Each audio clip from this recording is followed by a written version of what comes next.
بسم اللہ الرحمن الرحیم۔ السلام علیکم معزز طلبہ کرام، آپ سب کیسے ہیں؟ آج ہم نور الانوار کے سبق نمبر 35 کو پڑھیں گے، اور آج کے سبق کا عنوان ہے تفریع ثالث کا بیان۔ اور آج کے ہمارے سبق کی عبارت والطہارۃ فی آیت الطواف سے شروع ہوتی ہے۔ آئیے سب سے پہلے عبارت پڑھ کے اس کا ترجمہ کرتے ہیں، اس کے بعد باقاعدہ سبق کی وضاحت کی طرف بڑھتے ہیں۔ مصنف علیہ رحمہ لکھتے ہیں والطہارۃ فی آیت الطواف، اور آیت طواف میں طہارت کو لازم قرار دینا، عطف علی قولہ الولاء، یہ ماتن کی قول الولاء پر اس کا عطف ہے، وتفریع ثالث علیہ، اور خاص کے حکم پر تیسری تفریع ہے۔ ای اذا کان الخاص بینا بنفسہ لا يحتمل البیان، یعنی کہ جب خاص بذات خود واضح ہے تو پھر وہ بیان کا احتمال نہیں رکھتا۔ فبطل شرط الطہارۃ فی آیت الطواف، پس پھر طواف والی آیت میں طہارت کو شرط قرار دینا یہ باطل ہوگا۔ وہی قولہ تعالی، اور وہ آیت طواف اللہ تعالیٰ کا فرمان ہے وَلْيَطَّوَّفُوا بِالْبَيْتِ الْعَتِيقِ، فإن الشافعی یقول ان طواف البیت لا يجوز بدون طہارت، بس بے شک امام شافعی فرماتے ہیں کہ طواف خانہ کعبہ یہ بغیر طہارت کے جائز ہی نہیں ہے، لقولہ علیہ السلام، نبی علیہ السلام کے فرمان کی وجہ سے الطواف بالبیت صلاۃ، کہ خانہ کعبہ کا طواف نماز کی طرح ہے، وقولہ علیہ السلام، اور نبی علیہ السلام کا دوسرا فرمان الا لا يطوفن بالبیت محدث ولا عریان، کہ سن لو بیت اللہ کا طواف حدث والا اور ننگا نہ کرے، ونحن نقول، ہم یہ کہتے ہیں ان طواف لفظ خاص، طواف ایک خاص لفظ ہے، معناہ معلوم، اور اس کا معنی معلوم ہے، وہو الدوران حول الکعبۃ، اور وہ کعبے کے ارد گرد چکر لگانا ہے، فاشتراط الطہارۃ فیہ لا یکون بیانا لہ، پس یہاں طہارت کو شرط قرار دینا یہ اس کے لیے بیان نہیں بنے گا، کیوں؟ لقونہ بینا بنفسہ، کیونکہ خاص ہے اور خاص بذات خود واضح ہوتا ہے، بل یکون نسخا، ہاں یہ نسخ بنے گا، وہو لا یجوز بخبر الواحد، اور قرآن کا نسخ خبر واحد سے یہ تو جائز ہی نہیں ہے، غایتها ان تکون واجبتا ینکس بترکها الطواف فیجبر بالدم فی طواف الزیارت وبالصدقۃ فی غیرہ، اور اس کی انتہا رزلٹ یہ نکلے گا کہ اس کو واجب ہونا چاہیے اور طواف ناقص ہو جائے اس کو چھوڑنے کی وجہ سے، بس اس ناقص اس کمی کو پورا کیا جائے دم کے ذریعے طواف زیارت میں، اور صدقے کے ذریعے غیر طواف زیارت میں۔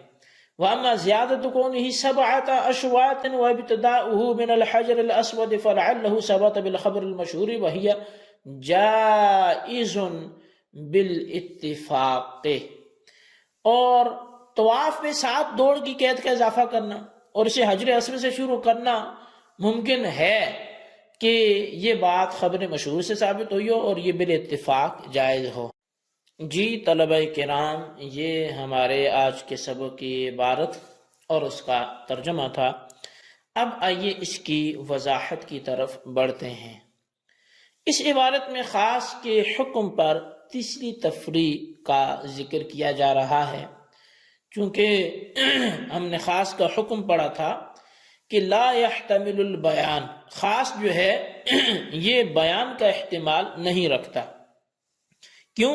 لکونہ بینا بنفسہ، اس لیے کہ جو خاص ہے وہ بذات خود واضح ہوتا ہے، اس کو کسی کی تفسیر کی ضرورت نہیں ہوتی، تو چونکہ بذات خود خاص واضح ہے اور بیان کا احتمال نہیں رکھتا، اس لیے آیت طواف وَلْيَطَّوَّفُوا بِالْبَيْتِ الْعَتِيقِ میں طہارت کی شرط لگانا یہ باطل ہے، اور اس کی تفصیل یہ ہے کہ حضرت امام شافعی کے نزدیک طواف کعبہ کے لیے وضو شرط ہے۔ اچھا، اب ہمارے ہاں چونکہ یہ آیت وَلْيَطَّوَّفُوا بِالْبَيْتِ الْعَتِيقِ میں طہارت کی شرط لگانا باطل ہے، جبکہ امام شافعی کے نزدیک طواف کعبہ کے لیے وضو شرط ہے، بغیر وضو کے طواف درست نہیں ہوگا، اور اس پر اپنے اس نظریے کو موقف کو ثابت کرنے پر وہ دو حدیثوں سے استدلال کرتے ہیں۔ پہلی حدیث ترمذی کے بیان کے مطابق وہ یہ ہے کہ حضرت ابن عباس رضی اللہ تعالی عنہ سے روایت ہے کہ جس میں نبی علیہ الصلوۃ والسلام نے ارشاد فرمایا کہ جو اطواف حول البیت مثل الصلاۃ، کہ جو خانہ کعبہ کے ارد گرد طواف کرنا ہے یہ نماز کی مانند ہے۔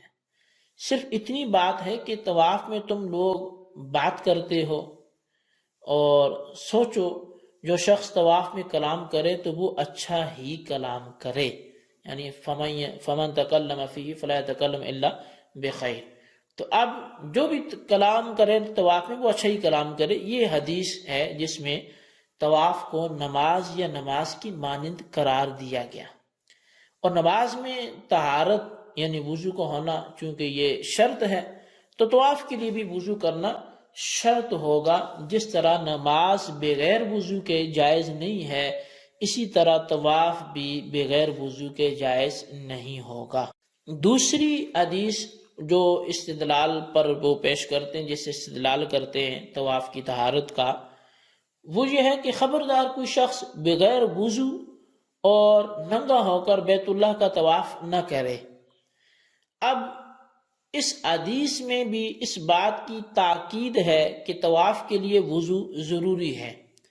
ہماری طرف سے ان کے جوابات کیا دیے جاتے ہیں وہ عرض کیے جاتے ہیں، کیونکہ امام شافعی علیہ رحمہ نے دو دلیلیں اس بات پر دی ہیں کہ طواف جو ہے وہ طہارت سے کیا جائے، وضو اس کے لیے ضروری ہے۔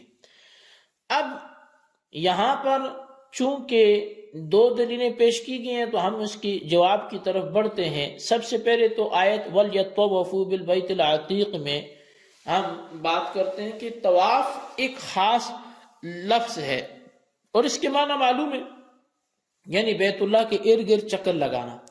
پس مذکورہ احادیث کی وجہ سے طواف کے لیے وضو شرط قرار دینے کی دو ہی صورتیں ہو سکتی ہیں۔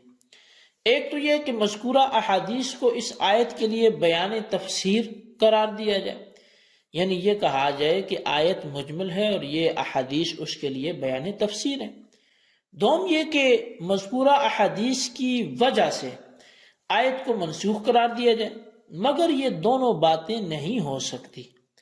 اول تو اس لیے نہیں ہو سکتی کہ طواف لفظ خاص ہے، اور خاص بذات خود واضح ہونے کی وجہ سے بیان تفسیر کا احتمال ہی نہیں رکھتا، اور دوسری بات اس لیے نہیں ہو سکتی کہ یہ دونوں حدیثیں خبر واحد ہیں، اور خبر واحد سے کتاب اللہ کو منسوخ نہیں کیا جا سکتا۔ پس آیت کی وجہ سے فقط طواف کرنا فرض ہوگا اور وضو کی فرضیت اور شرطیت ثابت نہیں ہوگی۔ زیادہ سے زیادہ یہ کہا جا سکتا ہے کہ مذکورہ حدیث کی وجہ سے طواف کے لیے وضو واجب ہے۔ اس کے ترک کرنے سے طواف میں نقصان لازم آئے گا، جس کو طواف زیارت میں دم دے کر اور اس کے علاوہ طواف قدوم وغیرہ میں صدقے سے پورا کیا جائے گا۔ اب یہ بات تو ہوگی ختم، یعنی طواف میں طہارت شرط ہے یا نہیں ہے۔ البتہ وَأَمَّا زیادت سے ایک سوال ہے جس کی طرف اشارہ کیا جا رہا ہے اور پھر اس کا جواب بھی دیا جا رہا ہے۔ سوال یہ ہے کہ آیت میں مطلقاً طواف مذکور ہے، اس میں 7 دوڑوں کا ذکر نہیں ہے، نہ حجر اسود سے ابتدا کرنے کا ذکر ہے، حالانکہ احناف کے نزدیک دونوں چیزیں شرط ہیں، لہٰذا کتاب اللہ کا جو حکم ہے وَلْيَطَّوَّفُوا بِالْبَيْتِ الْعَتِيقِ اس پر زیادتی کرنا لازم آ رہا ہے۔ بس جب آپ کتاب اللہ پر زیادتی کر کے 7 کے عدد اور حجر اسود سے ابتدا کو شرط قرار دے سکتے ہیں، تو شوافی کے لیے کتاب اللہ پر زیادتی کر کے وضو کو شرط قرار دینا کیوں درست نہیں ہوگا؟ یہ اعتراض ہوتا ہے احناف پر۔ تو صاحب نور الانوار اس کا جواب دیتے ہوئے ارشاد فرماتے ہیں کہ طواف میں 7 کا عدد اور حجر اسود سے ابتدا بہت ممکن ہے کہ یہ خبر مشہور سے ثابت ہو، اور خبر مشہور سے کتاب اللہ پر زیادتی کرنا یہ بالاتفاق جائز ہے۔ اس لیے 7 کا عدد اور حجر اسود سے طواف کی ابتدا بھی یہ لازم اور شرط ہے۔ جی طلبہ کرام، یہ ہماری تفریح ثالث تھی جس کے حوالے سے آپ نے سنا۔ اس کے الفاظ کو اپنے خلاصے کے طور پہ مختصر کر کے رجسٹر پہ نوٹ کریں، خلاصہ کلام لکھیں، بالخصوص ان سوالات کے جوابات دیں۔ سوال نمبر 1 یہ ہے کہ اگر کوئی شخص طواف میں کسی واجب کو، طہارت کو چھوڑ دیتا ہے تو احناف کے ہاں اس پر کیا لازم آئے گا؟ سوال نمبر 2 یہ ہے کہ ایسی حدیث بیان کریں جس میں خانہ کعبہ کے طواف کا بالطہارت ہونا لازمی سمجھ آتا ہو۔ اللہ تبارک و تعالیٰ سے دعا ہے جو کچھ ہم نے پڑھا سنا اسے یاد رکھنے کی توفیق نصیب فرمائے، آمین بجاہ النبی الامین صلی اللہ علیہ وسلم۔